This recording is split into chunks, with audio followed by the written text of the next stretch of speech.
असलामुअलैकुम दोस्तों सज्जनों बेलियो साढ़े चाहन वाले वेखन वाले तो सारे उम्मीद करने कि सारे खैरियत नाल होवोगे इंशाल्लाह।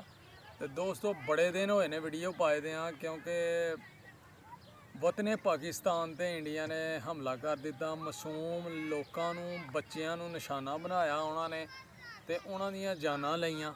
बड़े अफसोस की गल है।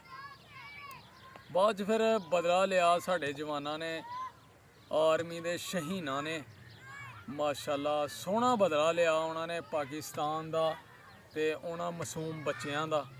माशाअल्लाह सारी दुनिया ने वेख्या ते पाकिस्तान दा सर फखर नाल बुलंद किया माशाअल्लाह अल्हम्दुलिल्लाह। ते हुण इंशाअल्लाह टेंशन परेशानी मुक्क गई है, पाकिस्तान दे हालात माशाअल्लाह बेहतर ने। तो हुण इंशाअल्लाह असीं कल तों डेली अपने दोस्तां दे नाल वीवरां दे नाल अपनी जिहड़ी वीडियो है जरूर शेयर करांगे, वीडियो अपलोड करांगे। तुहाडे नाल जनाब रवांगे इंशाअल्लाह। तुहाडे तावन दी सपोर्ट दी बहुत ज़रूरत है सजनों सानू, ठीक है जी। तो सपोर्ट तुहाडी साडे नाल रही ना इंशाअल्लाह ते असीं जल्दी कामयाब हो जाना। तो इत्थों तक भी तुहाडी मुहब्बत दी वजह नाल असीं पहुँचे हैं माशाअल्लाह, ठीक है जी। तो हुण इंशाअल्लाह कल तों ज़रूर भरावां नाल मुलाकात होए करेगी, ठीक है। ओके अल्लाह हाफ़िज़, अस्सलाम वालेकुम।